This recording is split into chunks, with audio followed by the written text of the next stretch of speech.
Oh God, let's see what's in Nick land right now. I love first of all, man, huge shout outs to Mitchell Robinson, man. This guy, for me, he's been showing up. The problem with Mitch, I think the biggest problem I got with Mitch is he shows up, yes, but he always show up against nobodies, and it's like annoying. So when I hear people bring up his stats, yes, he's averaging great stats. I think he's averaging a double double his last couple of games, shooting about 70% from the field. He's averaging a block. I mean, he's averaging almost 2 blocks, averaging still.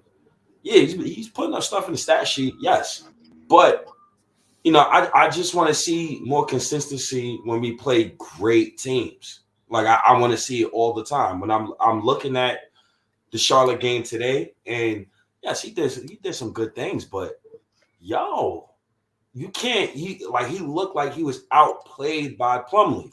It just looked like that to me. Now it's a clear difference between the way the Knicks play and the way the Hornets play. They play beautiful basketball, bro. They play. I see the play where dude Plumlee got the ball in the middle of the free throw line, and everybody is cutting to the like. You got this guy cutting to the rim. You got this guy. He's setting the screen up for another guy, and I'm like, can we get more creativity in our offense? Like, what can we do to wake this up? Because the Knicks are boring. They are so boring. I cannot stress that enough. They don't look creative. Evan Fournier and Alec Burks is a huge issue for me. It's just so glaring. And I gotta say this once again. Obi Toppin. Let's start off with Obi Toppin. I don't want to talk about the game. I just want to talk about the and Obi, Randle, Tibbs. Let's just stick with those three. Like, Come on. what is up with those guys, bro? What is up with it? Tell me your beef with Obi, bro. Talk to the people, man. All right, my beef with Obi. I don't know what's going on my end. I just got messed a little bit with the internet. So if I pop off, man, just hold it down. Obi Toppin for me is just that in the way that we play, he's coming off the bench and stuff like that. He's not the focal point. If we didn't have Julius Randle, then Obi will be starting and there'd be a different thing going on. But Obi Toppin is not starting. So that shouldn't be an issue or whatever. But the way that the Obi is in the offense, he's always in the corner. A lot of times he's at the end of plays, waiting to get that 3-point shot. That shouldn't be. There was a couple times where they're moving the ball, and then I'm looking at Obi Toppin in the corner. No, like turn it the other way. Send a pick to him. Let him go baseline or something. Obi Toppin standing in the corner or just waiting for a 3-point shot. It's not the move, man. He shoots 20-something% from three. That's something that's not working right now. So the thing is, like, it all comes down to coaching, man, because I'm not gonna sit here and say that Obi Toppin is trash. The guy gives great effort. The one thing that also too that I don't like is that every time he comes down, he's pointing up in the air, pointing up in the air. He wants to alley oop every single time down. And then a couple times today, he was one time he was underneath the basket. Yeah, they missed him. You know what I'm saying? They missed him with the alley oop, but it would have been an alley oop. No telling if the defender would have deflected it or whatever. Because that also happened too. They threw alley oop to him and then the defender deflected it. So I mean, we can't be waiting for Obi Toppin to get these alley oops every single game. He's got to contribute other ways, and then also just Tom Thibodeau has to get him involved in different ways. And we could. It's so easy because instead of having Obi sitting in the corner waiting for that ball to swing, as soon as that last pass gets to that guy, Obi Toppin should be shooting to the basket, not standing in the three waiting to shoot a 3-pointer that's not going to go in. Very frustrating when it comes to Obi Toppin. And when I listened to you, right, it was a particular play that kind of annoyed me today. I don't know who had the ball. I think it was Quickly, and I think he drove to the basket, and Obi received the ball at the top of the key at the 3-point line. This was the fourth quarter. And when I seen how much space he had, I wanted Obi to step in and shoot the mid-range jumper because obviously your 3-point shot isn't working. So why not step in and take a better percentage shot? I think that's coaching, because I've also heard today after the game, Thibodeau said, when you're open, I want you to shoot the ball. And he stressed that. If you're open, I want you to shoot the ball. Well, Tibbs and co., the reason why people like me and people like Diehard harp on the Obi Toppin subject is because we're not using him right at the end of the day. We're not. He's not a standstill, spot up 3-point shooter. If that was the case, you should have traded him for Cam Reddish instead of Kevin Knox, because he don't play like that. That's not his style of play. And I think the final thing, I think the key piece that we're missing here is Derrick Rose. We miss Derrick Rose so much. And this falls on Thibodeau as well. He continuously plays people out of position. And he's playing Obi out of position. And yes, Pudge, you are correct. Quickly play. And didn't I tell you this the other day, dog? Quickly is annoying to watch. He's probably the most annoying to watch on the team because he's so talented, he's so good, but he plays so erratic. He plays more erratic than Randle. And it's like, sometimes it's like, it's mind-blowing. So, Derrick Rose, get back healthy, please. But this Obi Toppin thing is just, it's maddening, bro. Why do you draft him in the lottery? Like, I have to always ask that. Yo, I mentioned it before too, man. Like I have made a podcast comparing them to other tandems, power forward tandems. Like it could work. It really just comes down to coaching. But I mean, like Dre, this is my guy Dre. He's actually a coworker, my man here. So I mean, we talk about it all the time.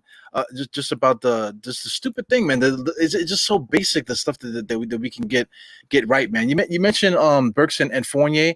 Yes. I think they're probably redundant too. There's a lot of redundancy on the roster. So I was trying to while you're talking, I'm like looking for the comment. I can't get to it on my YouTube on the computer here.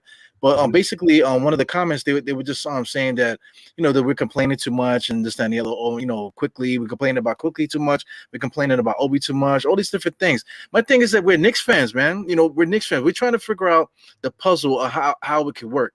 How podcasts work. The podcast is just not, hey, the Knicks are great. The Knicks are great. The Knicks are great. The Knicks are great. Mitchell Robinson is going to be good one day. He's going to be good one day. That if everybody was doing it, then nobody would watch, man. Nobody will watch. You have to talk about the pros and cons of what works with the roster. So now Mitchell Robinson, I'm not saying trade him. I'm not saying trade Mitchell Robinson because he provides, he provides something for us. Yeah, but, he's good. He's good money. Yeah, on the flip side, though, it would be nice to have a stretch big coming behind the bench behind him. Not saying that Mitchell Robinson need to come out the starting lineup, but Mitchell Robinson could keep the same role. But then once you start substituting, it would be nice to have a guy that we can come in there just to open up the court a little bit. If we have to. We don't have to go to that guy for 40 minutes. No, that's not the case. It's just about building the team. Derrick Rose, you mentioned Derrick Rose. Of course, we need Derrick Rose to come back. Derrick Rose is a good player. When he comes back, it doesn't mean we're automatically going to start eliminating players. No, we have to figure out the correct balance to get guys going. Because you know very well, everybody else knows very well that superstar player is not coming through the door this year. We're not training for a superstar player this year. We're not training for a superstar player next year. The best chance that we have at getting a superstar player is just waiting until these guys become free agents. Or at least until their contract year. When we're able to try to make a trade for them or something like that. But right now, in the present time, Donovan Mitchell's not coming here this year. Any of your other favorite players are not coming here this year. You know what I'm saying? So the only way that we can continue to get better as a team is that we have to fill in these holes. Basically like that. Fill in these holes and try to get the best team possible together at this present time and day. You know what I'm saying? Yes, sir. And the chat been on fire the last few podcasts. These dudes been on fire. Salute to y'all, salute to Andy, salute to Julian, Big Taz, Sherwin. Sherwin is always here, but yeah, everybody, man. Everybody's here to hear every day, and these are our regulars, man. So shout out to them, man. Big ups to everybody in the chat. Yes, sir. I just get annoyed at the way we use Obi Toppin. And then another thing that's always glaring, when you watch the Knicks game, after you watch the game, I usually go to the plus minus because the plus minus to me is an eye test stat. it follows the gameplay as well. Obi Toppin, this guy had 9 points at the half. He was a +3. Everybody else was a -15 and above in the starting lineup. What are we doing here? What is the plan with Obi Toppin? That's all I want to know. Like, what is the plan? You don't draft him 8 for me to see him play 9 minutes in a game. And then another thing I want to bring up too, like, fans kill me sometimes. Like, so shout outs to my guy DP on Twitter. He gets on Twitter. He's like, fans are screaming for Obi Toppin to play. And, that's kind of disrespectful. That's going to make him the 15th player on the bench. Obi Toppin is probably hustles the most on this team. We're seeing Tibbs run Randle into the ground for no reason. It's not even like Obi can't play. You're running Randle into the ground. And then it coincides with Randle being ass on defense. He was garbage on defense today. It was pathetic. Miles Bridges, bro. 38, really? Yo, not for nothing, Miles Bridges is averaging 19 for the season, though, man. He's come on as a player. Man. No, dog. No. I had to throw it out there. That can't happen. Regardless, he can't give me 38, bro, without LaMelo being on the court. Yeah, I feel you. So the whole Obi Toppin thing, it bothers me a lot. And then let's get to Randle, right?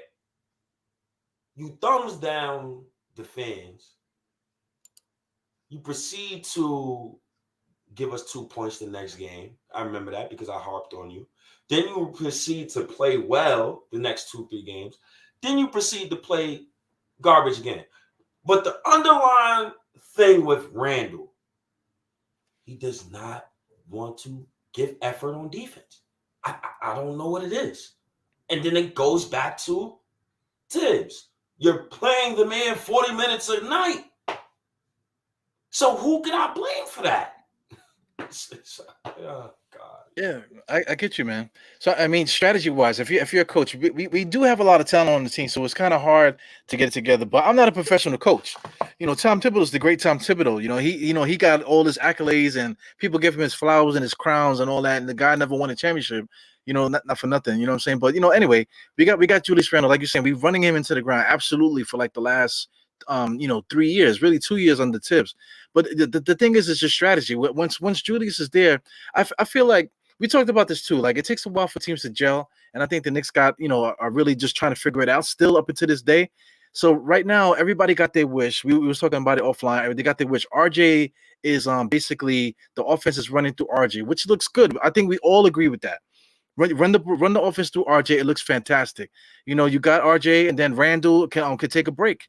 I thought Randle did it. They did a good job giving Randle that break today. He wasn't the primary ball handler. I want to say that he didn't really bring up the ball up the court maybe until the second half. From what I noticed, just watching in and out on that first half. The problem is once Tibbs starts making substitutions. Once you make substitutions, you have to look at your personnel. You have to look at your personnel and what's going on, because when Randall's there and RJ's there, they have offense running through them, both of them. Offensive sets running through them. So when Obi comes in, why is Obi in the corner? Because now you didn't change everything. You changed everything. So that just tells me that if Tom Thibodeau makes a substitution and then changes the game plan just because certain players are in the game, that means that he can get Obi Toppin in spots where he can be successful. If you think that Obi Toppin in the corner is a good thing, shooting threes, with him shooting 20%, and that's not what we're doing with when RJ and Randle are in the game together. So when you make the substitution, then why are you doing that to Obi Toppin? I don't get why he's doing that to Obi Toppin, because it shouldn't take that much, because we already know that IQ and Toppin got a little ESP going on. So run the freaking pick and roll with IQ and Obi, and it will stop the bullshit. Stop the nonsense, man. That shit is mind-boggling, man. You said I was stressed, in the game earlier. I fucking was stressed because it don't make no sense, man. It like it's so elementary school to me, man. I just don't get it.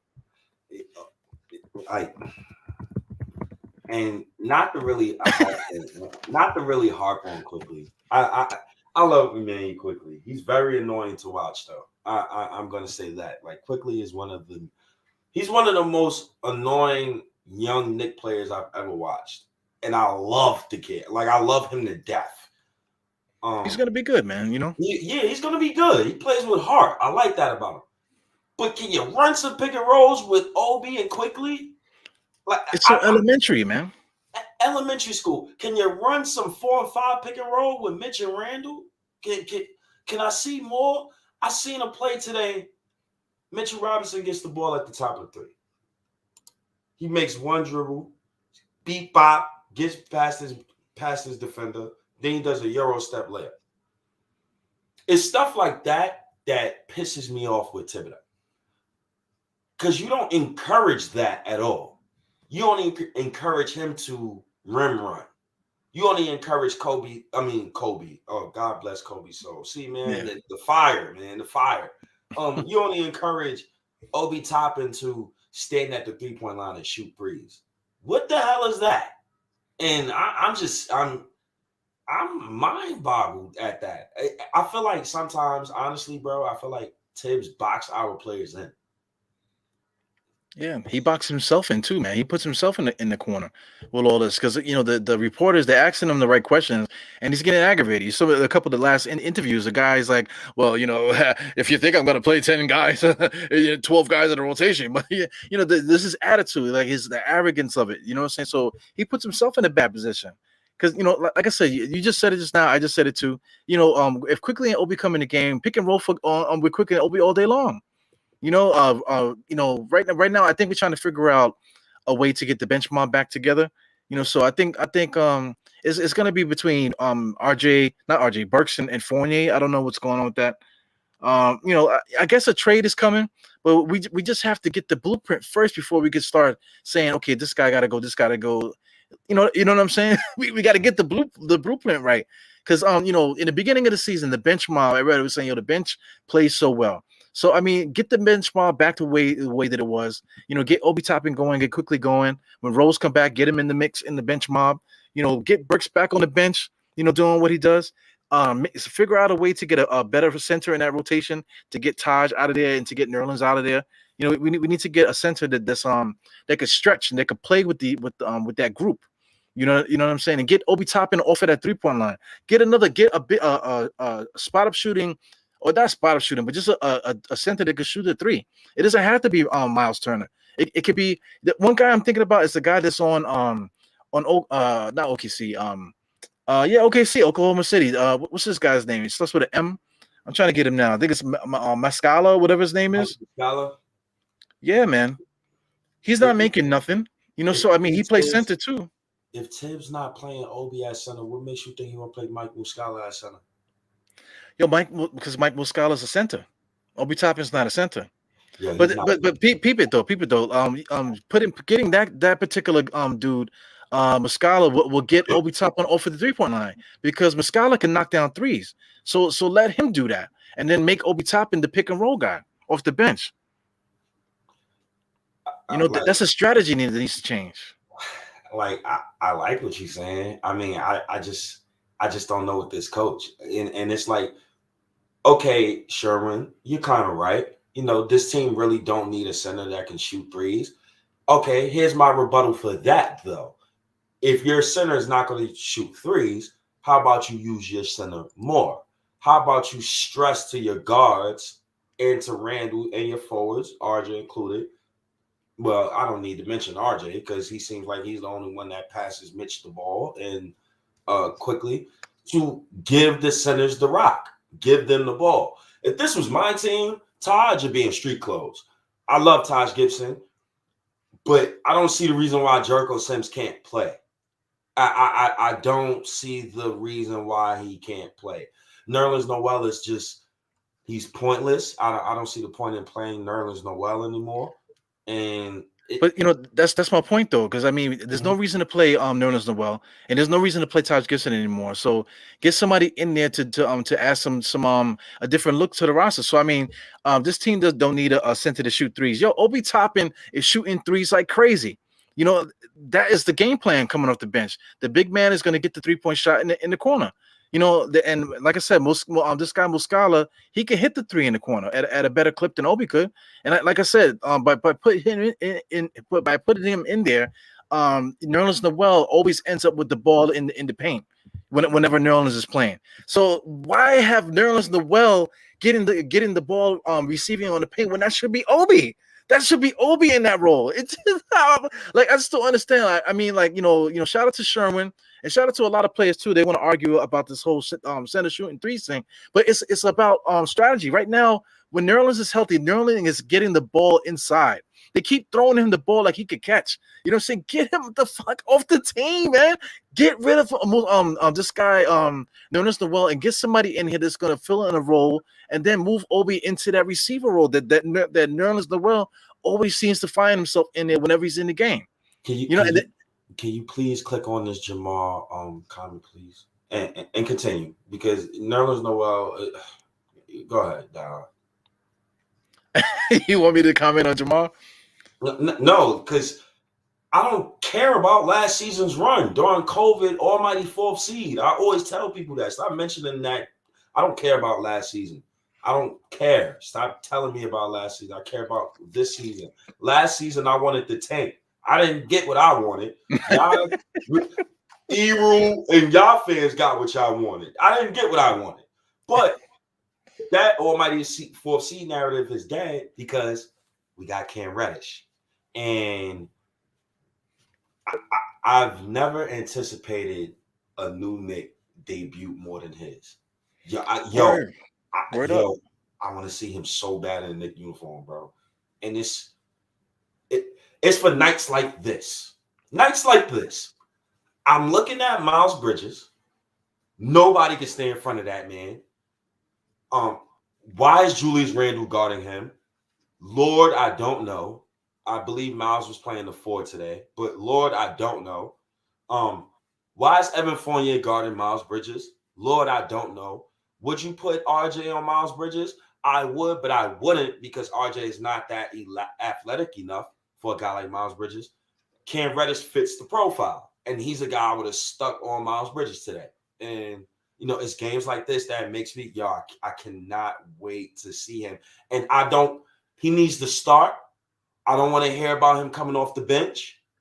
When we talk about the bench, that's Derrick Rose, Quickly, Grimes, Obi, Nerlens Noel right now. So where's Cam Reddish minutes is going to come from? It's going to come from that starting 5. Make a trade. Make a deal. Word. So I think I could, man, it's a little bit stressful because it's like I said, we're trying to put a puzzle together, man. Cam Reddish got to fit somewhere. I agree. If we're going to put him out there, he has to start. I think we need to put him out there, and we just need to let it happen. Cam Reddish only demanded to get here because he wanted a better opportunity. So listen, the guy, if you look at his highlight tape, right, you could just see the different things that he can do. He can get it to the basket. He can finish at the rim. He has take moves. He has in between game moves. You know what I'm saying? So let's get him going, man. Get him in the mix and stuff. When the ball comes to him, let's see what happens when he gets to him. Because let him get in the same shots that Burks get. Let him get the same shots that Fournier get, because they both kind of get the same kind of shots.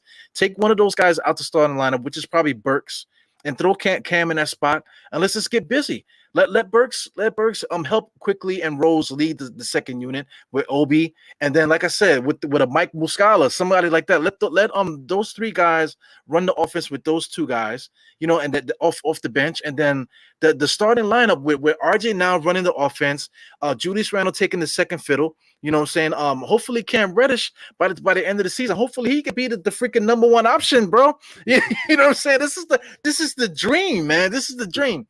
Cam has everything that Julius wish he had as far as creating shots, and the athleticism, the quickness that RJ wish he had.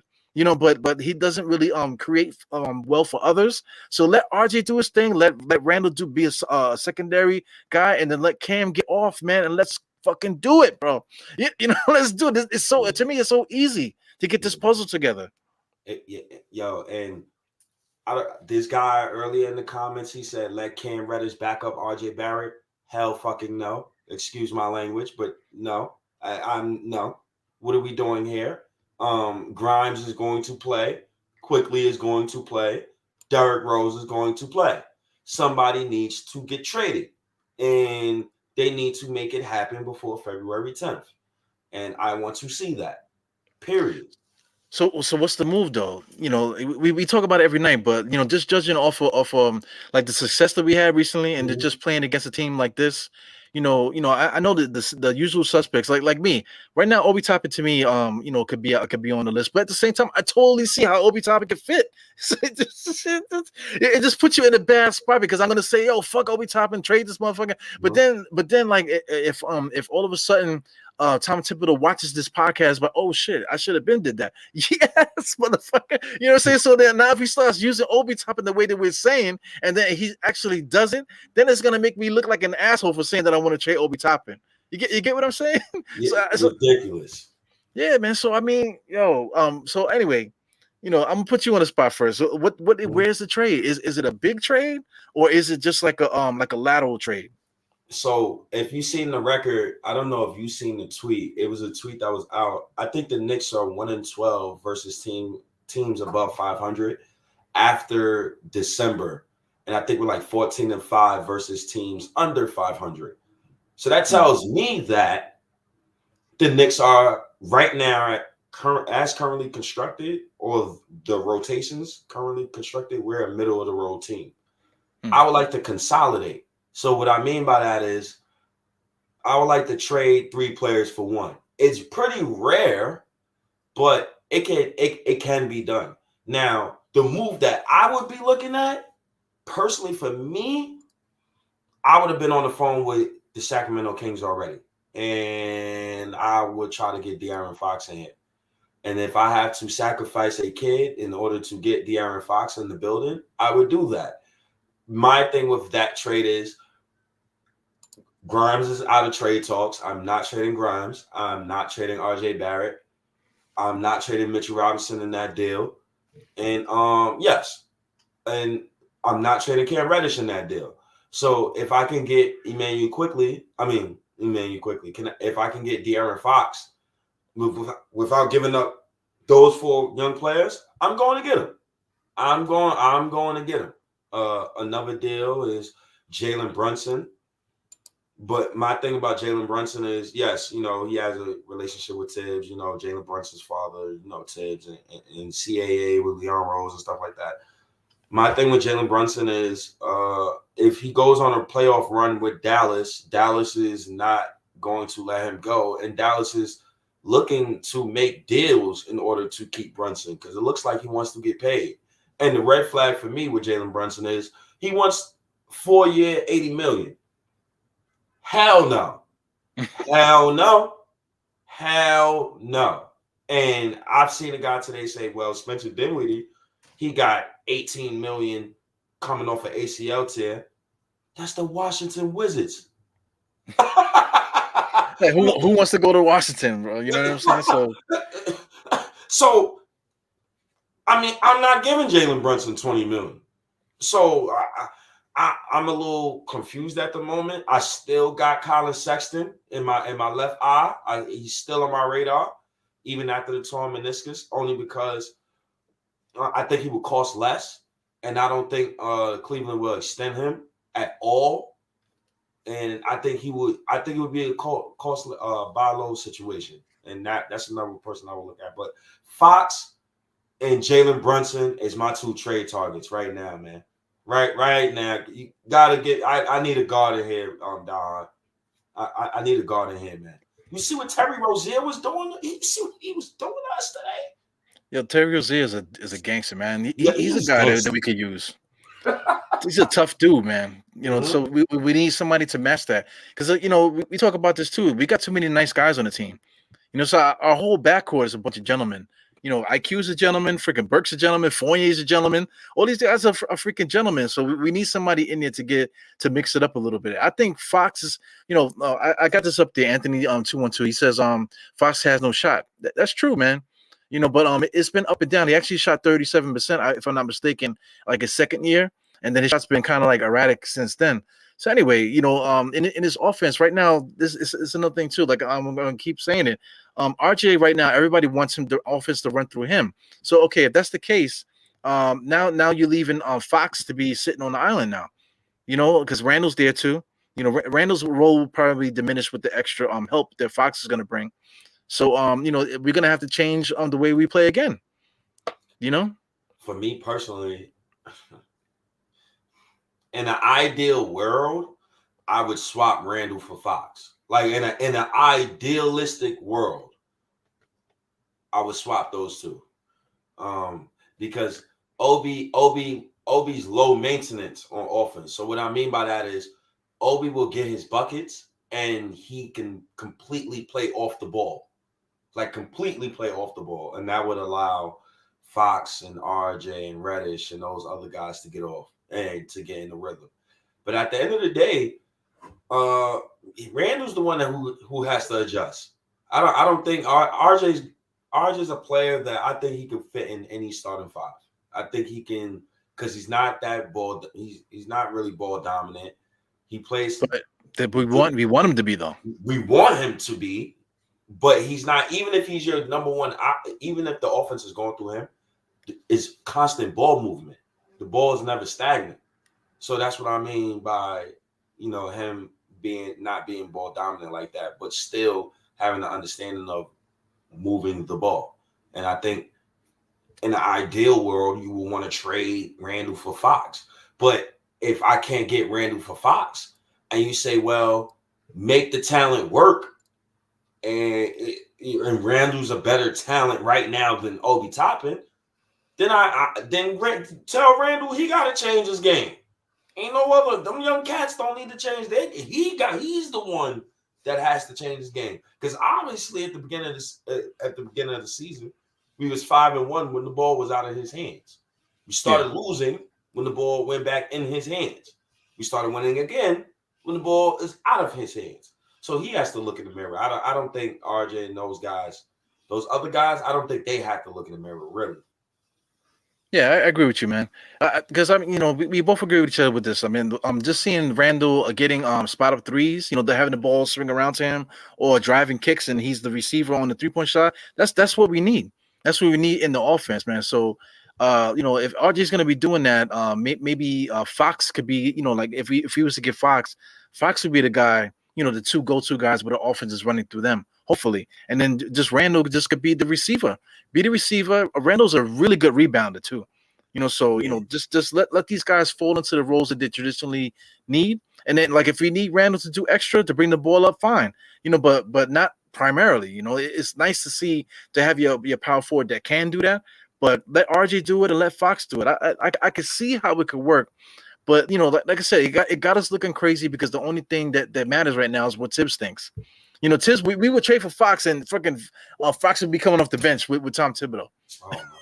You know what I'm saying? He'll be sitting next to because we got Fournier and we got Walker. What do we do with them? He benched Walker and had Fournier sitting on the bench for the first half of the season every fourth quarter.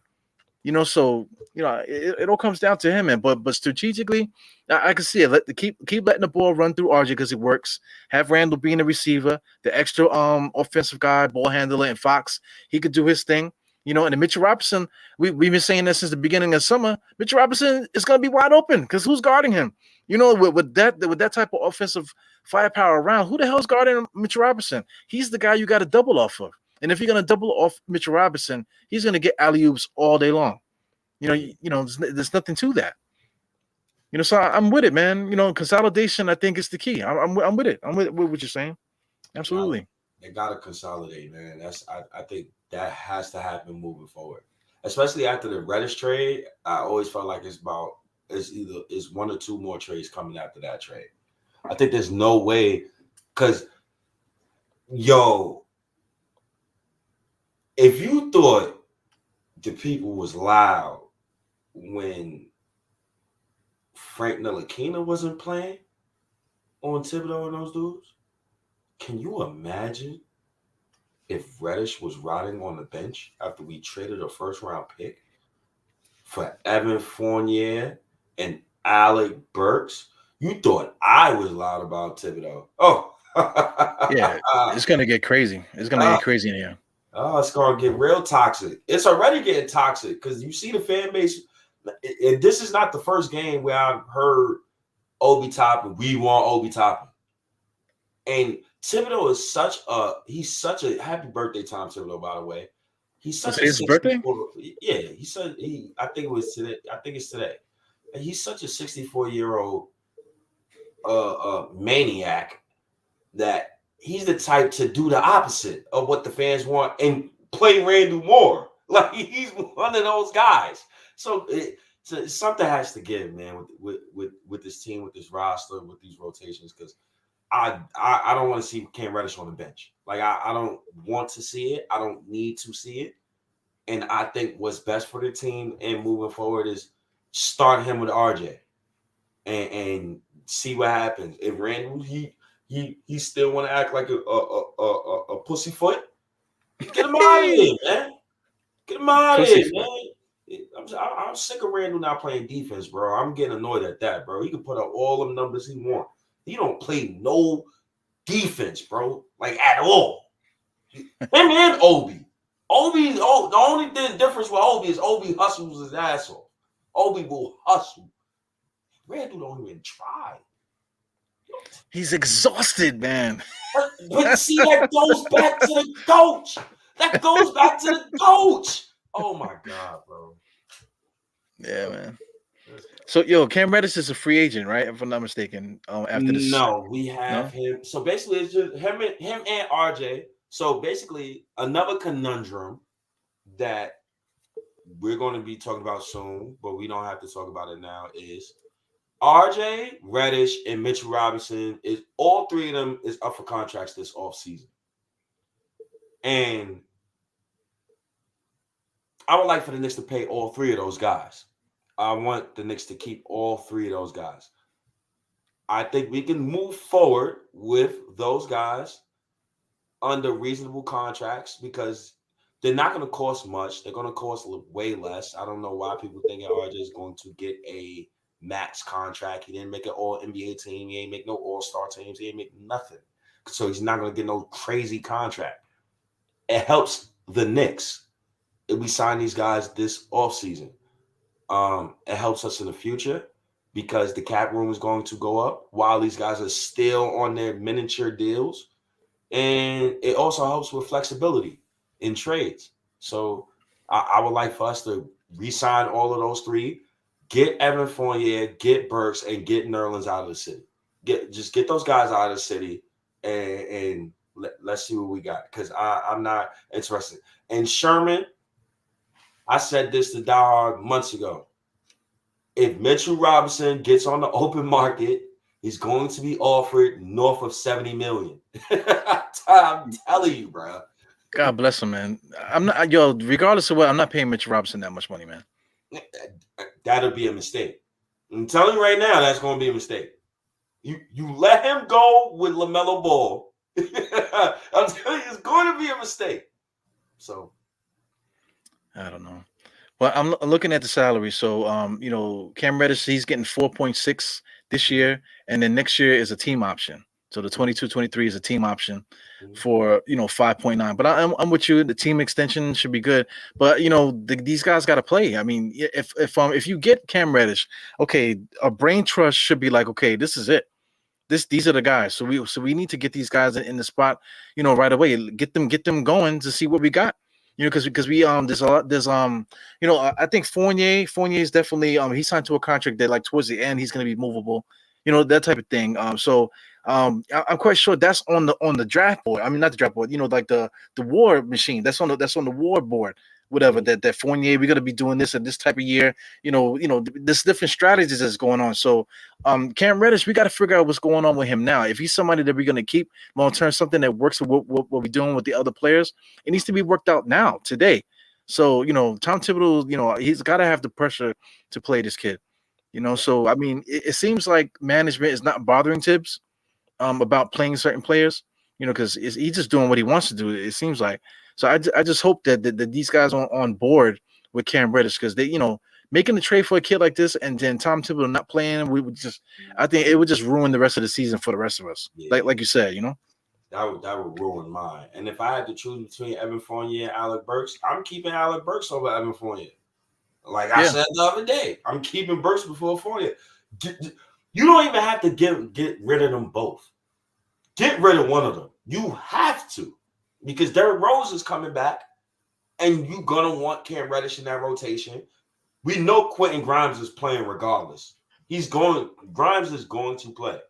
So I'm under the mindset of Rose, IQ, Grimes, and Obi if he's not dealt by All-Star break. Obi and Nerlens Noel is my benchmark. It's the starting five that needs to change. And I'm under the mindset that I don't think Kemba Walker is going to be back, like, ever. And I'm under the mindset that management understands one of the two guys, Evan or Burks, has to go. You have to make space for Cam Reddish. You have to. And I think somebody also said it in the chat too, that Mitchell Robinson, I believe Mitchell Robinson, so at the top of my head, I believe Mitchell Robinson max is 4 years, $52 million, and I think it goes up to $60 million in incentives, I think. And for me, I'm paying Mitch that money, dog. I'm paying him that money, bro. I'm not letting him walk. It's for a couple reasons. Like, trade Nerlens. Let's think of this outside of Nerlens' contract, right? Let's remove Nerlens. Mitch, we've seen him for these last couple of years. We know the guy. The fan base knows the guy. We can identify with Mitch. He's gotten better at the individual stuff that he does. I believe that he's gotten better with rebounding. I believe he's gotten stronger. He finally looks healthy. He finally looks spry. Yes, he has his negatives. Yes, he doesn't shoot the ball. Yes, in the past he's been foul prone. I don't think he's foul prone. I don't think he's foul prone anymore. And yes, in the past he's been injury prone. But he's in a contract year, so he's magically healthy, and I love to see that. But the kid got special gifts, bro. And there's times where you could switch him off on a guard. There's times where you could switch him off on a big. Even though sometimes it look like Mitch has problems with centers who's not from America, because every time he gets in front of one of those European foreign centers, he gets smoked every time. It's like it's on schedule, like the microwave, bro. Every time, bro. Vujicic, every time. But I'm keeping Mitch. I'm keeping Mitch. All right. Well, the last 4 games, he's averaging 14, 10, and 1.8. Of course, he's shooting like 88% from the field, because he's not taking nothing else but dunks. But in as far as wins, we had beat San Antonio, Dallas, Atlanta. We lost to Boston, and then just now we lost to Charlotte. You know what I'm saying? So, so basically the last 5 games, that's what he's been averaging, about 14, 10, and 1.8. So I mean, if he could walk into the gym and do that every single night, then then there's no reason to complain about him. It's just the little knickknack stuff like boxing out, setting picks, that type of thing. Defending the paint, because we're getting killed with points in the paint all the time. And so if Mitchell Robinson is there, we shouldn't be getting killed with points in the paint. Of course, the backcourt plays a part. Randle plays a part in helping Mitch as well too. But we shouldn't be getting killed points in the paint with that dude in there, man. But that's all. That's just nitpicking. But like I said, if he could walk into the gym double with 1.8 blocks a game, then then I got nothing to say. I can't argue that. But he's got to do it every single night, not just against teams that like Atlanta didn't have Capella. Dallas didn't have a center. San Antonio didn't have well, San Antonio had decent centers. They were giving him the business a little bit. Boston don't have a center. You know what I'm saying? So it is what it is. It's just really nitpicking on my part. But if he can get the rest of the 4 guys around him good, then what Mitchell Robinson does will make sense for our team. Yeah, But I'm sold on Mitch. I'm good with Mitch. I think that. So for every rebuild, you can't take every kid with you. I think I'm at that point, right? Yeah. And I for me, and I keep going back to it. RJ, Quentin Grimes, Mitchell Robinson, and Cam Reddish, those 4 right there for me, I'm good. I'd trade the rest of the roster for anybody for any type of help. I would trade the rest of the roster because Mitchell Robinson, I can see him in a playoff series affecting the playoff series literally by himself. Like I can see it. I can see Cam Reddish literally scoring 30 in a playoff game for us. Like I can see RJ taking over a playoff game. I can see it. I can see probably Randle in a playoff game taking over for us in the future. But at the same time, I understand that we're still 2 years away from being 2 years away. So those 4 guys for me, I think it's crucial that you keep those 4 guys. And in particular, RJ Barrett and Cam Reddish, man. You got because Zion, aka Majin Buu, he's right around the corner, man. He's right around the corner. And I just want to see what happens, man. I'm excited for the RJ and Cam Reddish pairing, man. Besides the loss today, I know you was frustrated and stuff. I'm anticipating his arrival. Like I'm stoked for that.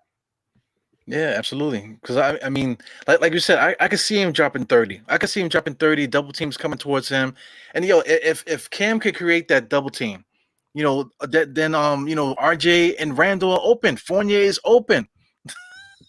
you know what I'm saying? Like Fournier has too much pressure on him. He likes to get the ball coming to him. He likes to feed off of everyone else's energy. The Knicks, like you said, the Knicks are boring to watch. But if Cam comes in there and a little excitement, maybe he banging on somebody, that's one thing too. Cam is going to bang it on cats. So RJ's not really going to do that unless he's wide open. Randall never does that unless he's wide open. Mitchell Robinson is just dunking right underneath the rim. So it's not really exciting. Everybody's fiending for Obi Toppin to get a dunk.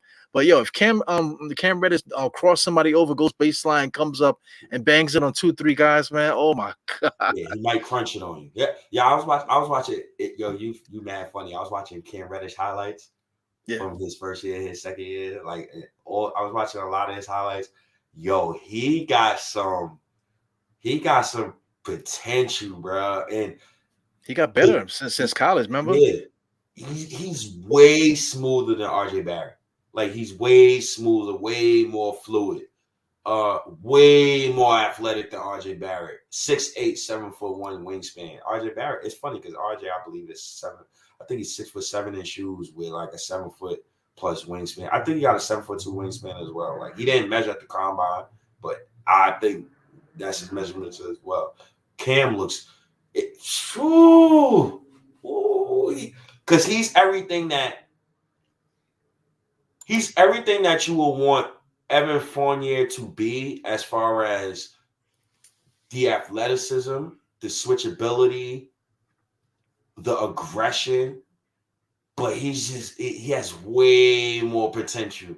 And then it's scary because I think he just turned 22. That's scary, man. RJ 21. Ooh. RJ has a 6'10" wingspan. I don't believe that. I believe it's 7 foot. I don't believe he has a 6'10" wingspan. The only reason why I say that is because he looked taller from now than compared to his rookie year. He looks noticeably taller. He looks bigger. He looks stronger. So I believe he could have a 6'10" wingspan, but let's see. But Cam Reddish looks. Yeah. It's crazy, man. Like I said, the starting lineup, like you mentioned, RJ, Julius Randle, right? I'm like drooling almost. Randall. Then you got Mitch is there. Those are the hold-offs there. Fournier more than likely is gonna stay in the starting lineup, and then you put Cam out there. So potential wise, if these guys can get it together and start gelling within a month or so, but through consistent playing time, I mean, I don't know how you could stop that. At that point, like we can go against anybody. At that point, the only problem we would have is, I guess, point guards, because who's guarding opposing teams' point guards at that point? So maybe you take Fournier and put him on the bench and leave Burks out there to guard the opposing team's point guards. He did well against my man Trey Young. Yeah. Yeah, so I mean, it's a good problem to have with all that. But we have the fire, we have IQ, we got Rose, when he comes back. So we cover so many bases, as far as offense and stuff. So it just comes down to to Tom Thibodeau, and like you said, we have a package to get Rose. I mean, to get Fox. I mean, we still have something to get Fox, because Sacramento, they're gonna want draft picks. We can trade, we can give them some young players, to give it up. Because I mean, a lot of people they want to keep Deuce, they want to keep certain other guys too, man. But if we put these guys in packages to get Fox with the lineup that I just mentioned, without training any of those guys, what the hell?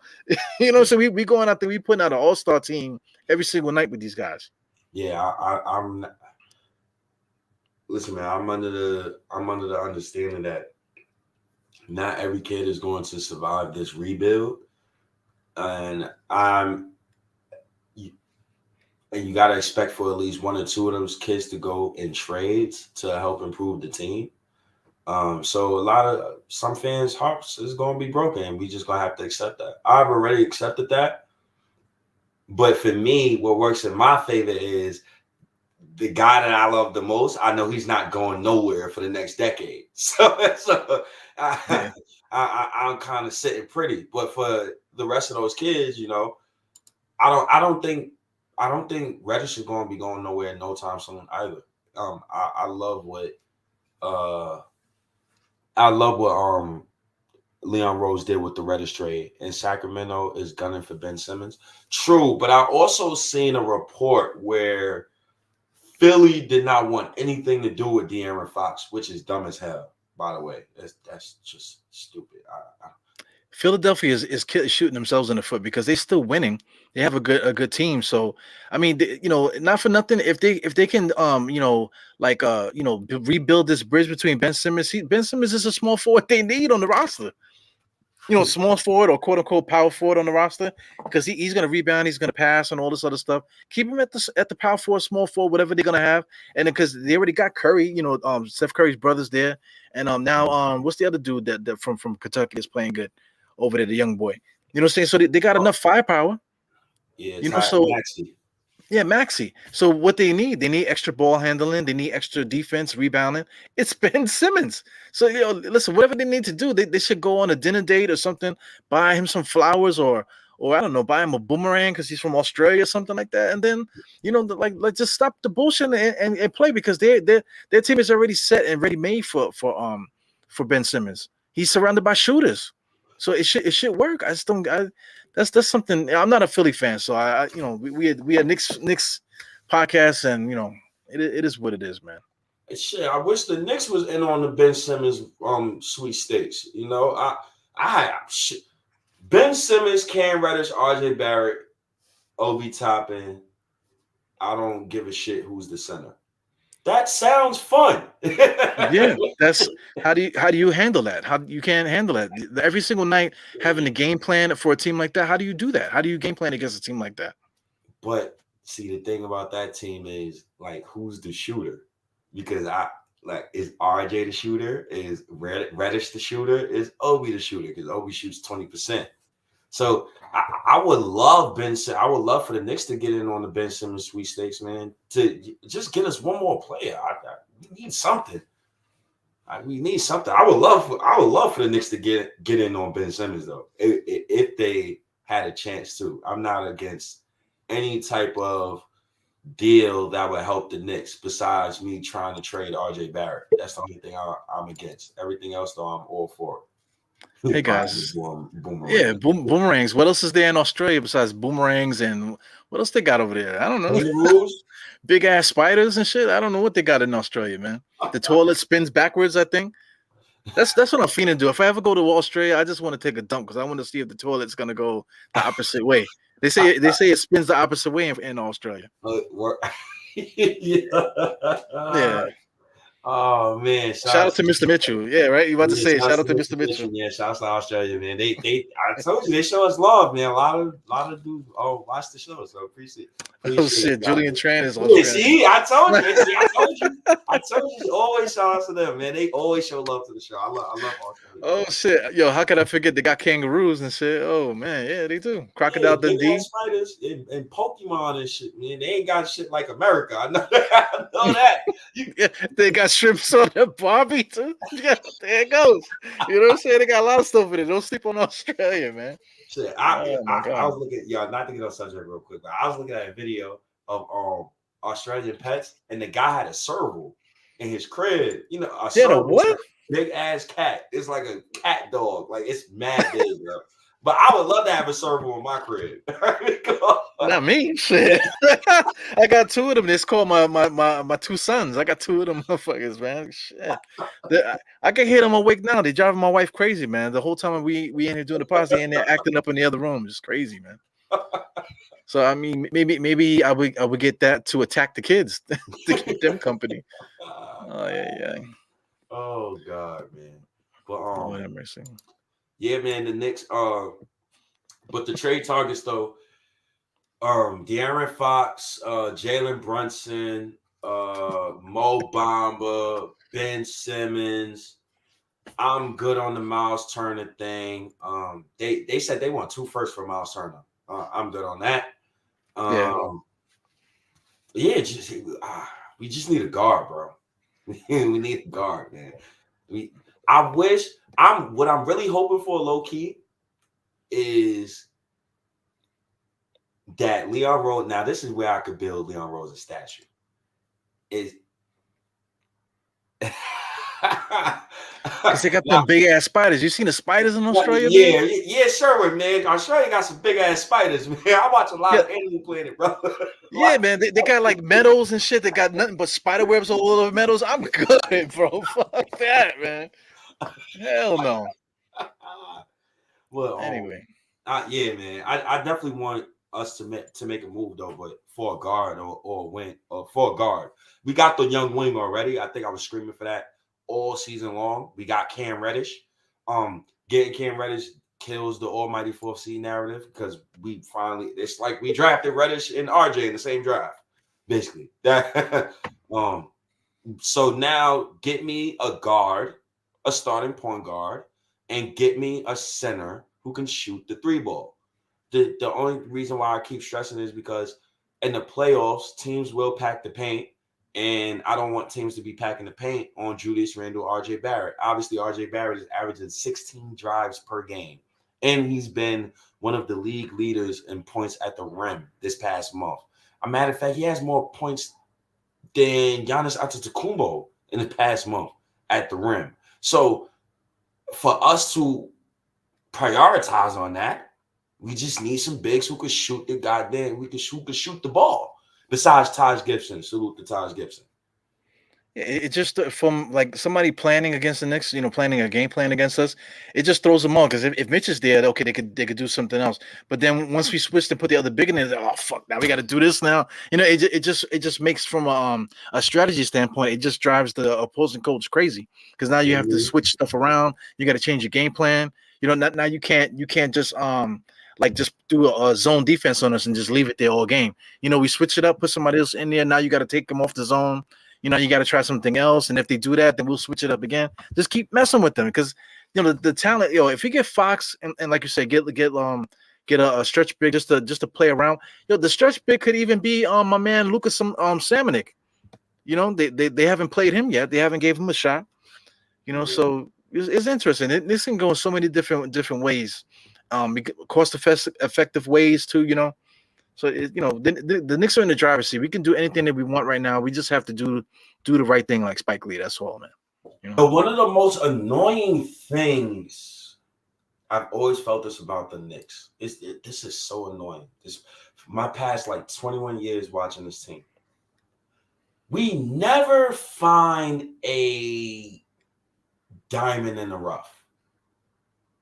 We've never found one.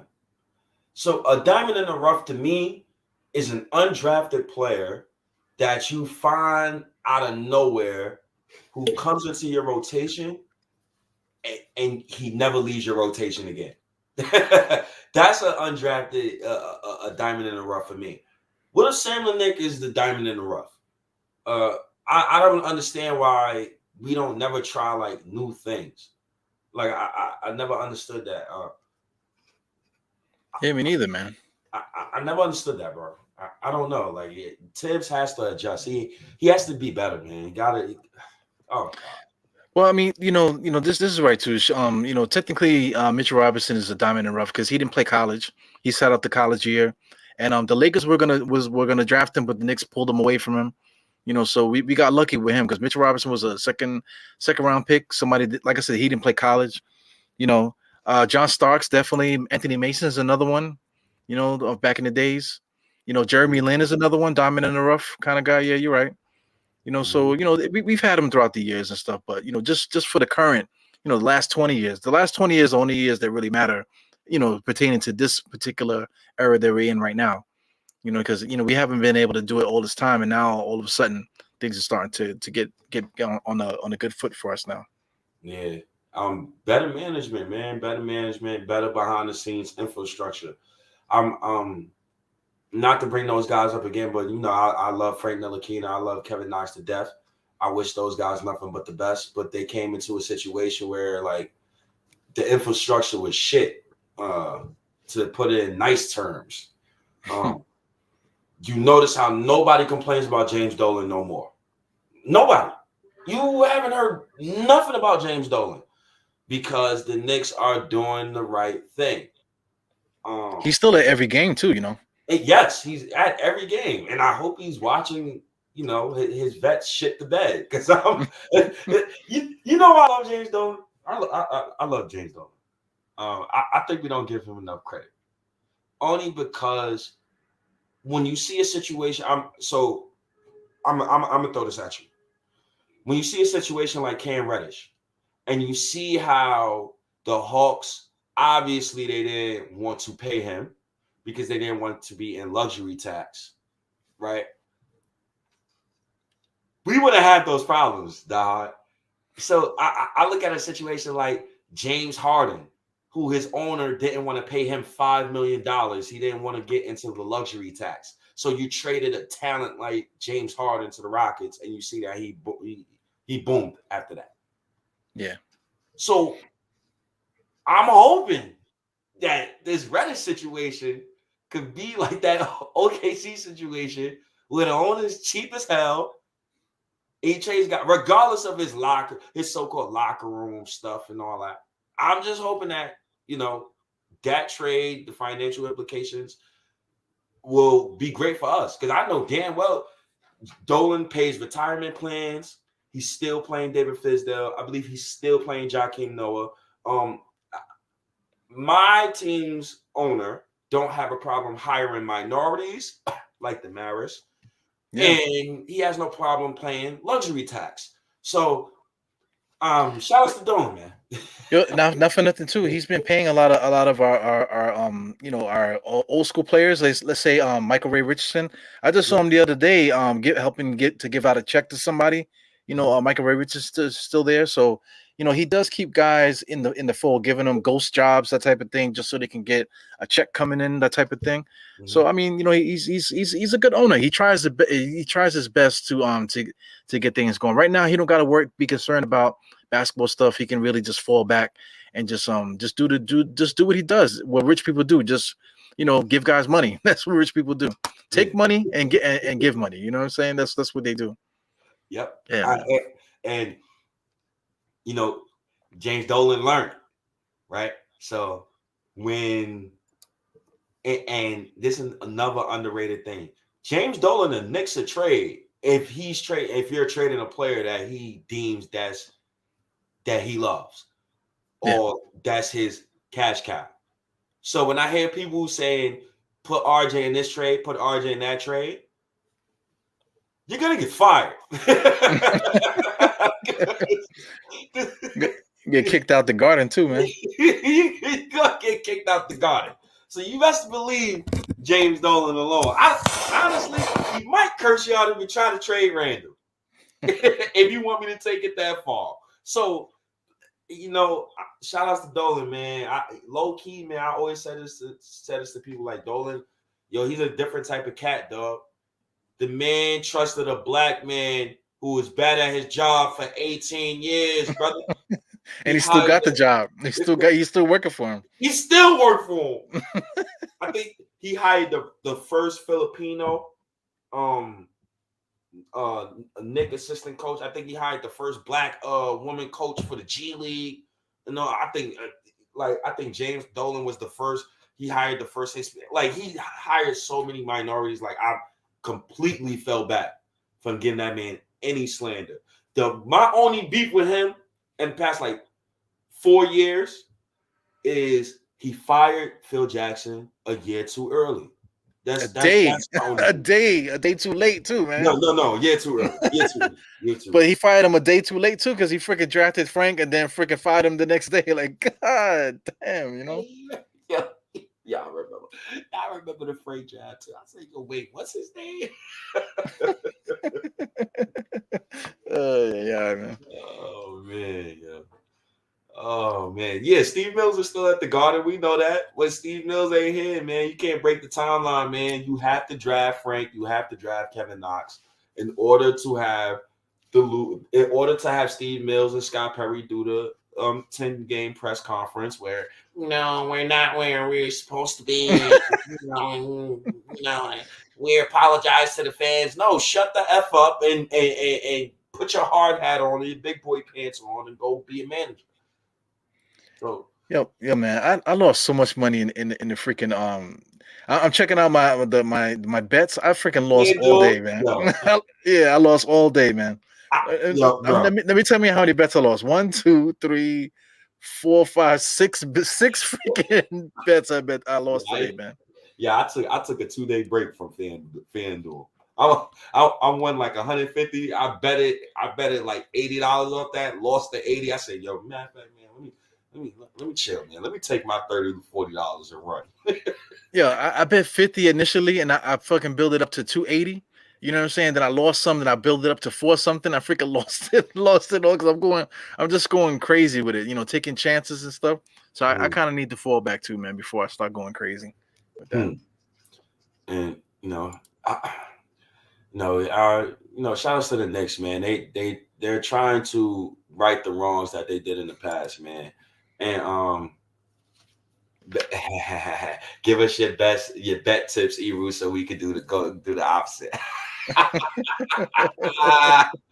Oh God, man. But Kevin Knox, man, I know Bridges played well today. The only reason why I don't like the whole Miles Bridges narrative, as far as like us picking Knox over Miles Bridges, is let me ask you, Diehard. After Miles Bridges' rookie year, that second year when we signed Mook Morris and all those guys, is Miles Bridges starting? Yo, man, this is all I can say. That's all I can say. Right. For those that don't get the reference, that's Kang. You know what I'm saying? So if you eliminate something out of timeline, it causes branch timelines to occur, and then what you think might happen might not happen. You know what I'm saying? So everything needed to happen the way it happened to get us to this point. Yes. So if we would have got Miles Bridges, then now we don't get Cam Reddish in 2022. You feel me? You know what I'm saying?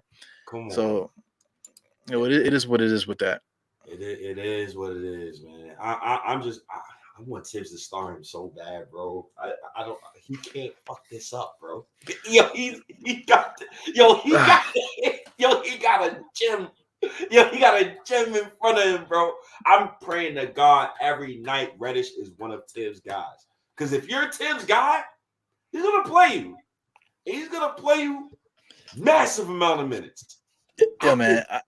Yeah, I got a feeling as soon as Cam comes in the game, he's gonna go. I mean, I think it's gonna be immediately. As soon as he gets the ball, he's gonna go baseline and bang it on everybody, and then they're gonna have to stop the game because the Knicks fans will be all over the place. We're like, Lord help me, this is what we've been begging for this entire time. Cam Reddish. If you look at the draft, NBADraft.net, they compared him to Rudy Gay. So body type and stuff like that, I kind of agree with that a little bit. And then Rudy Gay kind of got up to 18 points a game, 20 something points a game, whatever. So I kind of get it. Rudy Gay's not a bad player. So if he was to become something like that, that's good for us. The problem with Rudy Gay is no, Rudy Gay was a good player. He was a good player. With all due respect, Rudy Gay in his prime is like Randle. That's the same caliber of talent. Like, he was really talented. The year that the Grizzlies, I thought they could have went to the finals, was the same year that Rudy Gay, I believe, tore his ACL. I don't remember which season that was, but that Grizzlies team, it was Tony Allen, Zach Hebo, Marcus Hall. They was deep. But that's a cool comparison. Rudy Gay. Rudy Gay just took a lot of long twos. That was my only issue with Rudy Gay. He took a lot of long twos. He took a lot of bad shots. But that's a cool comparison, though. Yeah, he didn't really take a lot of threes either, like 3, 2, that type of thing. Even his whole career, I think right now he's shooting the most threes per game that he ever did in his whole career. He's shooting like about 4 a game coming off the bench. Playing 20 minutes right now, so that's like the most threes he's ever shot. But I just hope that he could just be a plus player for us. That's all I'm asking for, man. Like when not counting the first year, but like when he was in Memphis, what's this guy? Cam Reddish, not Cam Reddish. Rudy Gay, he averaged 19, 6, 2, 1 steal, 1 block. That's a good player, man. Yeah, that's a good player. Yo, look what your pop said too. Look at your pop.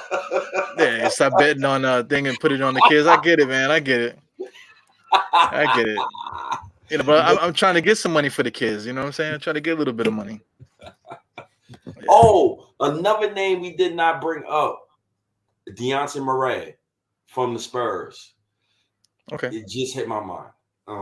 I would love to trade for him as well. But I like the Cam Reddish, Rudy Gay comparison. Yeah, Dejounte Murray, that's a wet dream.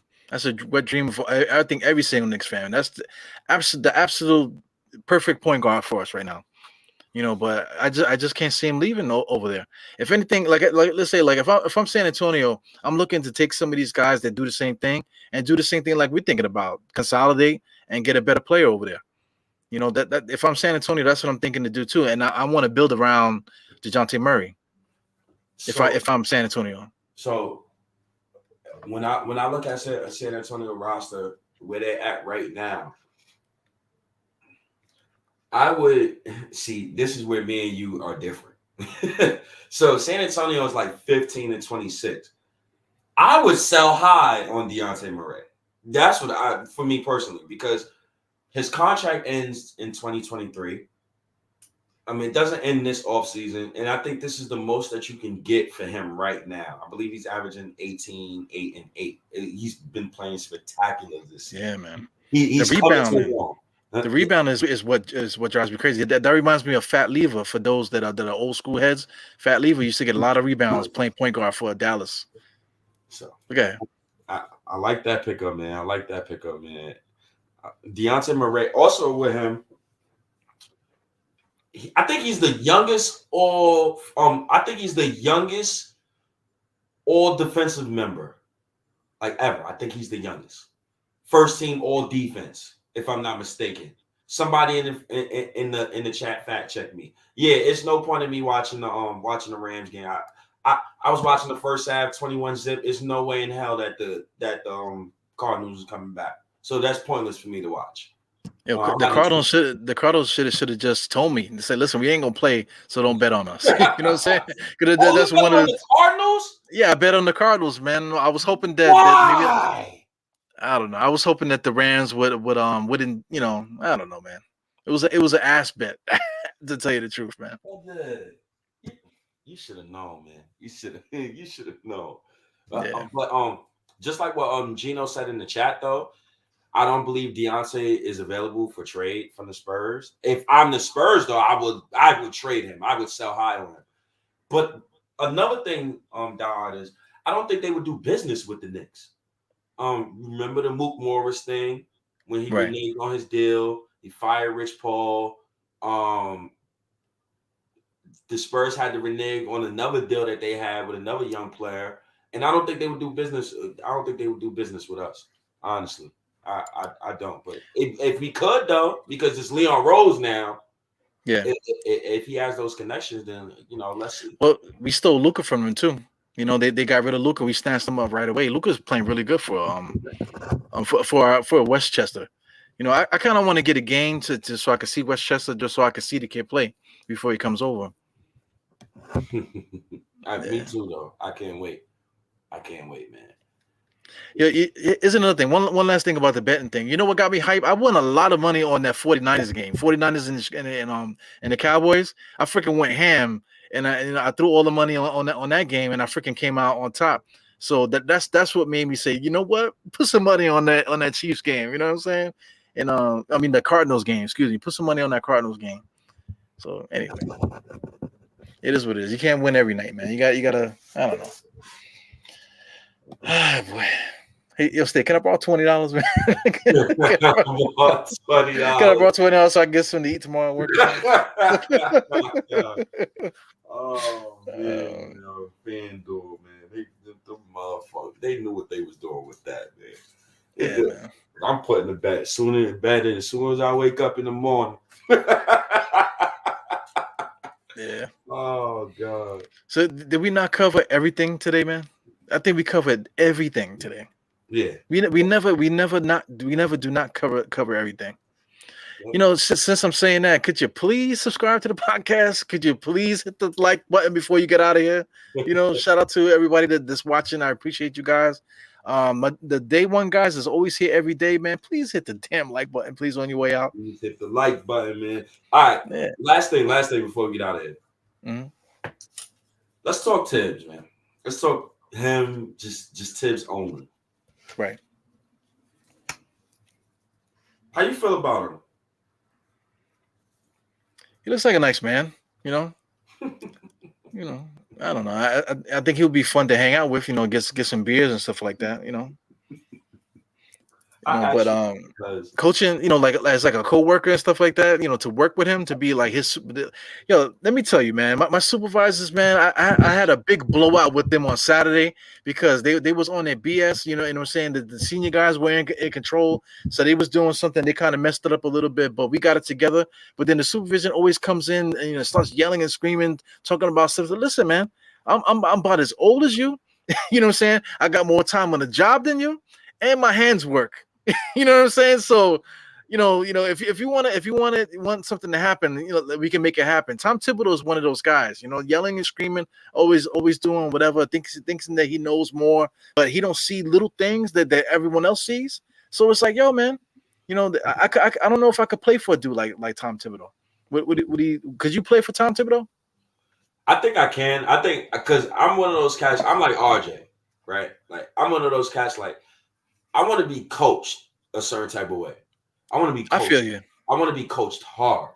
But at the same time, I want to be coached hard, but I want to be coached while having fun. Right. I think RJ loves being coached hard, but I think he doesn't play with having enough fun. So when I mean by fun, the offense is just so boring to watch. It is like, my God, please, can you do some flat screens? Can you run a drag screen? Can you give me some motion offense? I'm sick of the horn sets. You didn't horn set me out to oblivion. I'm horn set out. I'm over the horn sets, bro. Over it, bro. Can I get some pistol action at least? Something. I don't know, man. But the point I was trying to make with the supervision thing is that like supervisors, they like to get their bars off, and then usually people just sit back and just listen to them, because they don't want to start no waves or whatever. Not those older workers at my job. Come across one of them older Jamaicans and all that talking that hot. and you one of them new supervisors, my boy, I want to Yo, listen to you, my boy. word up, man. You know what I'm saying? But the thing is with that, in order to have the job work good, in order for both sides to get what they need, then you got to take the bars too. You can't just be like, yo, this, that, and the other. But no, listen, you're gonna get my bars too. We're gonna have a fucking battle. You know what I'm saying? You're gonna get my 16, and I'll take your 16, but you're gonna get mine too. You know, pause. You know what I'm saying? So especially if you're a hard worker, if you work hard, like I feel like I work hard. And I feel like I do a lot of favors for a lot of people at work. So if you go talk to me a certain type of way, you gotta come with me with respect. If you don't come with me with respect, I'm not gonna respect you. Now you done fucked up your relationship with one of the older workers. So now you can't call that person if you needed a job that help that, and you're the boss. You need your workers to help make you look good. Yo, and not for nothing. Look at Ben Simmons. Like Ben Simmons, you didn't treat him right. Look at Ben Simmons. He's like, I ain't coming to work, fam. You know what I'm saying? To hell with it. You know what I'm saying? You don't gotta pay me. You know, I got time in the bank. You know what I'm saying? I ain't coming to work, fam. You know, straight like that. Leave it to my coworkers too. If you keep talking that spicy shit, bro, all of us calling out sick. See you later. You know what I'm saying? What y'all gonna work if you ain't got no workers, bro? See you. Matter of fact, actually see you in 3 days, motherfucker. You know what I'm saying? Try to fill the jobs for 3 days for like eight people. You know what I'm saying? You know, like you gotta go both ways, man. It goes both ways. They got to, cause Ben Simmons, man, he said, man, fuck this shit, man. I'm going on medical pay. I'm going on non-paid leave, man. Y'all bugging, man. Until next year, man. Yeah, he's like, forget a check. I got FanDuel. You know what I'm saying? I get money like that. You know what I'm saying? Oh man, Tibbs has changed our culture. So my thing about culture, to me, culture, and I've said this multiple times. I feel like I said this mad times within the past 2 weeks, but culture to me is talent. And if you don't have talent, you don't have no damn culture. So, it goes both ways. And Dre Day, listen, I'm a guy, I would want to get coached by a coach like Tom Thibodeau. I don't know. We got two different personalities. I need a coach, rah. I'm a rah him back. Yeah. But I want to know that he can take that. Thibodeau look like, you don't think them dudes be cursing Thibodeau out in practice, boy? Yeah. I'm pretty sure they getting the shout in practice. You don't think Randle and Thibodeau got to a cursing match this year? Yeah, I think that was the situation with Kemba too. Kemba probably said the wrong thing. That's why he said, go sit on the bench. Effective immediately, Kemba Walker will not be playing another game for me. You know what I'm saying? That's why he said that. Go sit on the bench. He said, well, all right, you want to talk shit? All right, sit your ass over here next to me. Oh, God. Thibodeau is a maniac, bro. He's a maniac. But Thibodeau did help with changing the culture, but it's a part of the players too. I give more credit to Randle, RJ, and those boys before I give more credit to Thibodeau as far as changing the culture, because RJ and Randle, they was here when we won 21 games. Mm-hmm. Them boys won 17 games. So they should know what it feels like to lose. They should know what it feels like to win. But I think we got a good culture. I think we got a good locker room. You don't hear nothing crazy about the locker room. It goes back to Tibbs, man. Tibbs be on some bullshit, man. I mean, I excuse my language, man. Yo, no pun intended, too, right? He was a former Bulls coach. He be on that bullshit. Yeah, he on some bullshit, man. That's my only beef with Tibbs. It's coming, man. Jay from Florida is coming, man. Those Tom Thibodeau chance, because we done already booed Randle. Everybody had their chance. Tom Thibodeau's the only one that hasn't had it yet. So if he can't get it together with Cam Reddish and all these guys coming in and Rose coming back healthy and stuff like that, if he can't get it together and get us playing more consistent, then he's gonna get it one day, man. Yo, Reddish got to start. I want him fired. He come out of he give me some BS, some bull job. Like, let me make this clear. Reddish shouldn't be taking nobody's minutes. No young Reddish should not be taking no young player minutes on this roster. He shouldn't be taking Obi's minutes. He shouldn't be taking Grimes minutes, Quickly's minutes, RJ's minutes. No young player. Get them vet bums off my team. I'm done with them. Get them off my team. Get them off my team. The only way I'm accepting Reddish coming off the bench mob got to be Rose, Quickly. But see, that's stupid. Look, see how I had to stop right there? I said Rose, Quickly. It's Reddish and Grimes. They both play small forward. What we doing here? Yeah. What we doing? Make a move, Knicks. Make him consolidate, man. Taj Gibson should not be playing no minutes at all. None. I would never play him. No disrespect to him. Sims would be averaging 8.7 rebounds in my system. Word. Taj Gibson is good to put in there to hurt somebody. If Taj Gibson is in there, somebody's getting hurt. That should be like a given right there. So we got to get to that point. We're getting close though, man. February 3rd, I think it's like the next major day when like the next group of players are now eligible to be traded. I think Randle's date is February 3rd. There's another player also too that's been out there. That February 3rd is that date for them. Fox. So it's coming. Fox, right? Mm-hmm. All right, so February 3rd is the day, man. We'll see if that's gonna be Christmas part 2. We got a little ways to go though, man. It's only January 17th. February 3rd, what are we talking about? Like a week and a half, 2 weeks and a half? Yep. Yeah. There's a lot of Knicks basketball between now and then, man. We play tomorrow, man, against the Timberwolves. Anthony Edwards playing tomorrow? I don't know. I gotta see about that. Matter of fact, while we're on, I'm going to see about that. Yeah, if Anthony Edwards is playing, I think I might try to get in that arena tomorrow, man.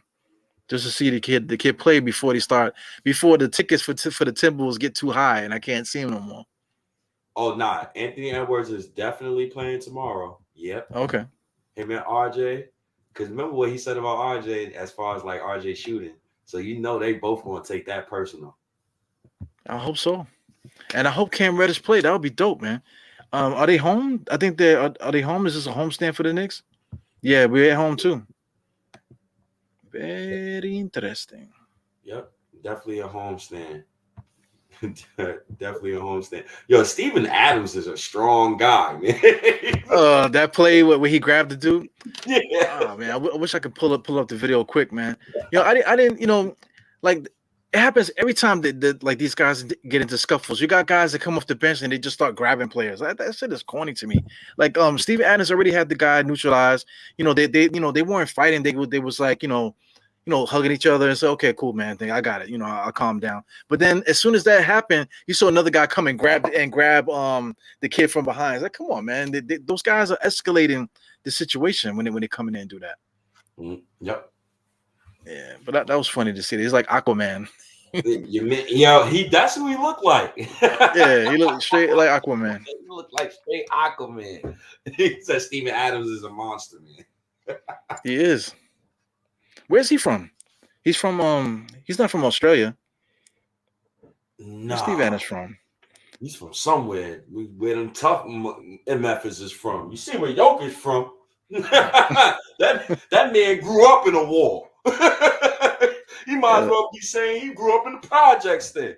Talk about Steven Adams grew up in Australia, New Zealand. Yeah, New Zealand. Yeah, New Zealand, yeah. That's why he's so tough. That boy was fighting bears, man. They got bears in New Zealand? Huh? They got bears in New Zealand? They got some shit in New Zealand. I know they got. Oh, man, you crazy motherfucker, man. And if he's from Australia, we already said earlier, man, Australia got the big spiders. all types of Pokemon, Digimon over there, man. so man, you need some guys like that. The Knicks need a guy like that. We need like a big bruiser, like a guy who's opposite from like anybody who's opposite from Mitch. We need, Yeah, basically anybody. But yeah.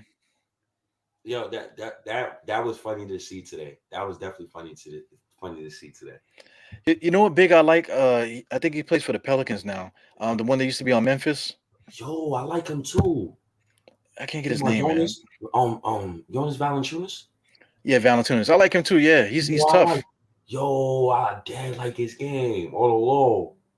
But I didn't want to say nothing though, because I didn't know if the Pelicans, I didn't know if they're trying to give him up or not. Because I don't want to do no business with them until Zion declined their contract. Yeah, tonight he had 22, 14. What he had up to he's not a shot blocker, but they got him shooting threes and stuff like that. So he's like kind of like the opposite of Mitch in that way. Yep. So yeah, I like the dude. He's tough. Yeah. He sets mean screens too, man. Yep. He sets monster screens.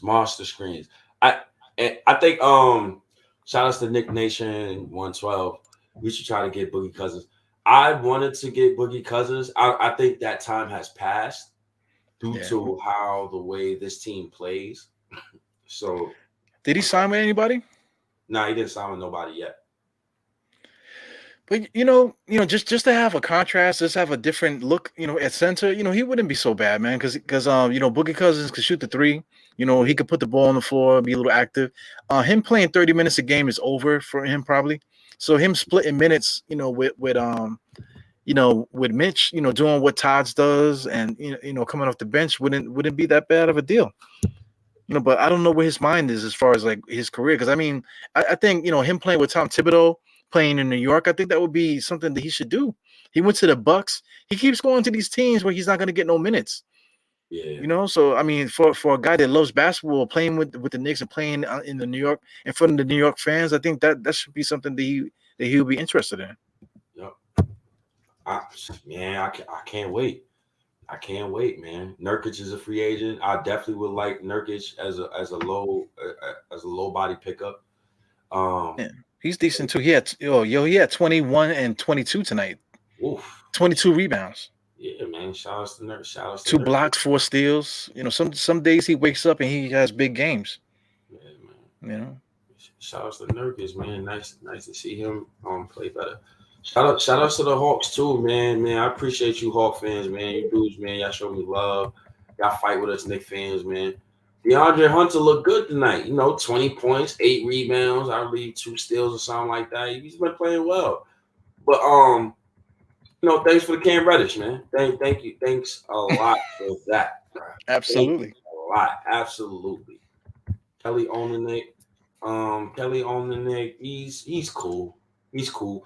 I would like him because I know that him and RJ has chemistry. They played on the same Canadian and Olympic team. And Kelly got some little tough. He got some toughness in him. He got some little dirty elbows in him, dirty screens and all that. And you see how he spells his name too. He got NYK in his name. Oh yeah, it's meant to be. It's meant to be. I think he only makes $12 million a year, so he's somebody that we could touch. In a lateral trade. Trade somebody. To get him over here. That could work. But he's been hurt all year, so I don't know what's up with him. Well, actually, he's not hurt. He's just not playing. They're not playing him.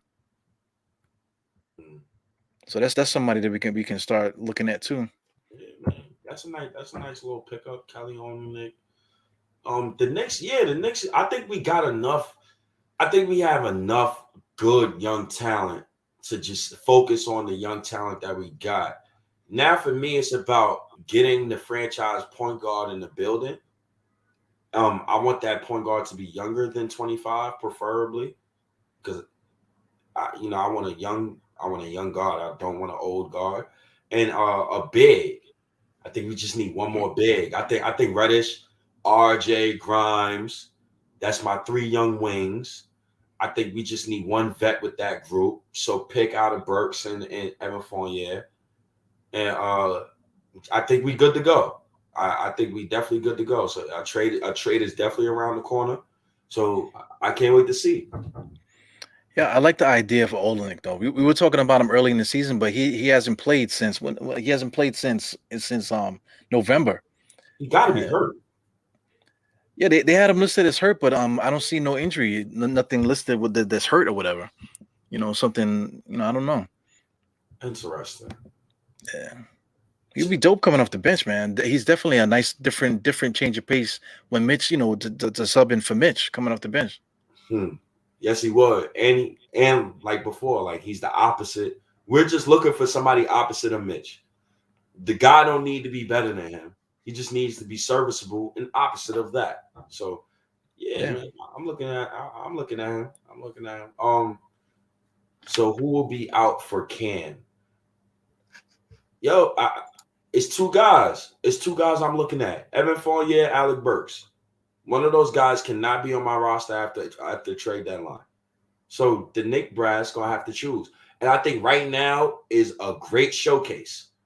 Because you're starting Evan Fournier and Alec Burks in your starting lineup. I'm not taking you serious to get out the first round of the playoffs. So you gotta be showcasing at least. I don't know, man. Kemba's another guy too. We got to put him out there on that block. So I mean, I think he's been on the block for a month now. Yeah, he talking about the block. He's sitting up on Castle Hill right now. That's how far on the block he is, man. Jesus Christ. Man. But the trade is there though. We got a trade. There's definitely a blueprint for a trade. We got plenty of guys that can move. We got plenty of draft picks to throw in the mix too. So if there's a trade to be made, we're definitely like right there with to making trades. I think something's going to happen. I think we'll finally get our first big trade under the Leon Rose administration.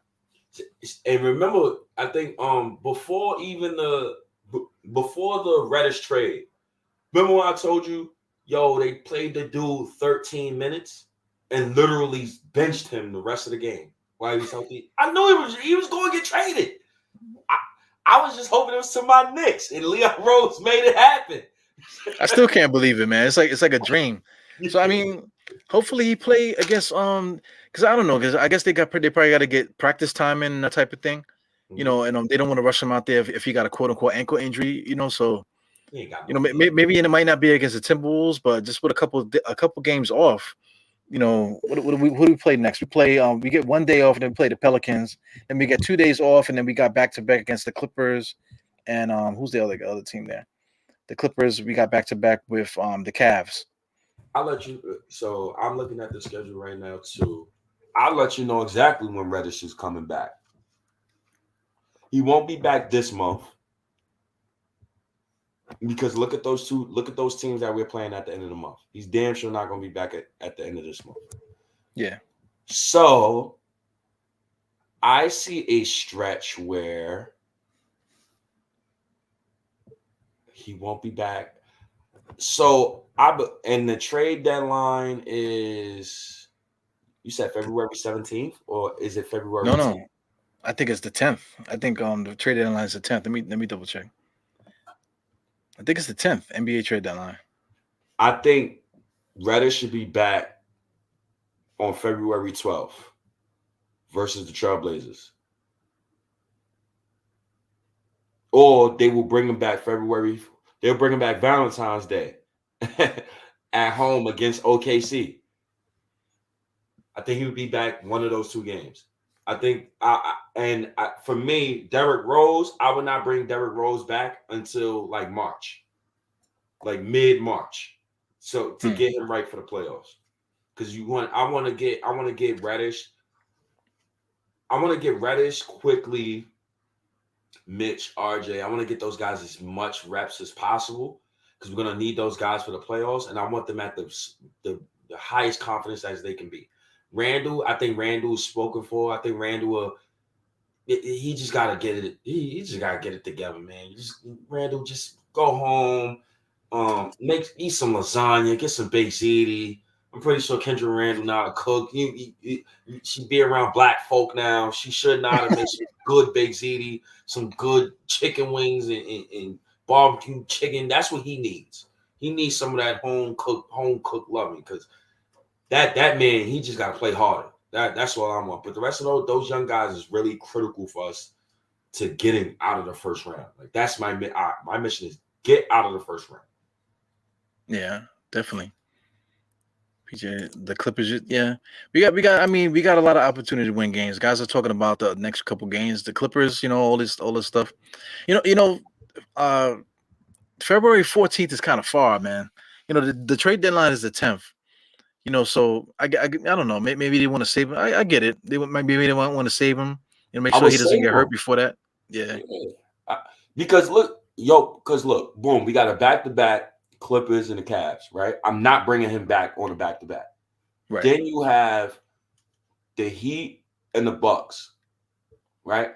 But then you have a 3-day layoff, and then your next game is on January 31st. So I think, matter of fact, I think if Reddish is healthy, I think he'll be back during the Kings game because anybody who we're trading at the trade deadline, I think they would be out of the. You would have to get them out of the rotation by like February 1st. Yeah. So. Yeah, Black History Month, man.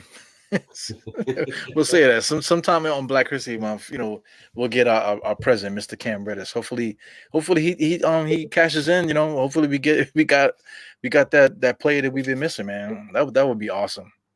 So awesome. It would be. I'm just hoping Reddish plays well, man. I'm just hoping he don't debut 1 for 9 or something like that, man. The Hawk fans start talking shit. No, I'm hoping that Clyde goes, oh, Cam with the Master Blaster. That's what I'm feeling. I'm feeling for that, man. Cam Reddish with the Master Blaster. Oh my God. Because the worst is he's stumbling and bumbling. Man. I guess we got into everything though, man. Yeah, definitely. Yeah, we got into everything already, maybe 40 minutes ago, and then we started another trip down the Nick highway. Yeah, man, good pod, man. As always. I guess you go. Put up where people can find us. Happy Martin Luther King Day. Appreciate you, Dr. King. Yeah, we didn't even say nothing about Martin Luther King. Well, I said enough. I said enough at the halftime show. So if anybody wants to hear what I have to say, go to that. I appreciate Dr. King. I didn't appreciate some of the stuff I was hearing today about certain people comparing other situations to Dr. King's death. That is stupid. That is ridiculous. Don't compare anything to his death. It is just politically wrong to compare any African American's death to Dr. Martin Luther King. I get what you're saying. I saw some stuff too, man. It's just crazy. I'm not going to mention what I'm. Yeah, people, it's so the thing with Dr. King is so important not to forget the past. You know what I'm saying? You got to remember the past. That way you don't repeat it. You know what I'm saying? So the stuff that people are saying today about Dr. Martin Luther King, it just drives me crazy because it's like, yo, we about to, we about to be segregated again. You know what I'm saying? They're about to do something else crazy, and we're gonna be fucked up again because people don't remember what happened before. Yeah, man. Hopefully we don't, man. Yeah. But stay positive. And I'm sorry, Dr. King, that the Knicks played like soft buttocks today, man. I apologize. Next year we will hand you a lovely win on your day. Yeah, I'm still apologizing for Marcus Camby that time when he tried to knock out Danny Ferry and almost killed Jeff Van Gundy in the process. I'm still apologizing for that, man. I can't believe he did that, yo. I can't believe he did that. Jeff Van Gundy was in the mix. Oh man, blood in the ground, man. Shout out to Jeff Van Gundy. Yo, a lot of people not feeling Tibbs. Yeah, the writing's on the wall. People are tired of the bullshit, man. It's simple mathematics, man. 1 + 1 is 2. So Tom Thibodeau, he doesn't want to do math. He wants to, He's still selling hand-to-hand crack in fucking 2022. That's what he's doing. Oh, It's like, come on, man. people don't smoke crack no more, man. Why you out there 64 years old going hand-to-hand, man? Come on. It's a different world out there now, man. You know? That's what Tibbs is like. Goddamn Yeah, Tibbs. But let's go get this win, man. Eru, love talking to you, brother. Yeah, no doubt, man. Chat, love how y'all participated today. Chris B, my man Jay from Florida, Mel. Shout outs to your pops, man, OG, Ruiz Senior. He's gonna give me a stern talking to half the stuff I be talking about on here, man. He's like, yo, Junior. He's like, yo, Junior, man, you heard how he speaks, right? Like, Junior, it was good, but you gotta stop that shit that you be saying about that, Yeah, that's fun. Yo, parents always feel the need to explain stuff that you already know, but you just sit there and you listen to it again because it makes them feel good. It's just morally right. Yo, man, at the moment right now, I got an 18-year-old, man, so I could be a grandfather tomorrow, man. You know what I'm saying? So, even though my pops could become a great grandfather, he's still gonna be talking his stuff, man. But that's what we're supposed to do. That's the circle of life right there. Yes, sir. Yeah, man. But, all right, man.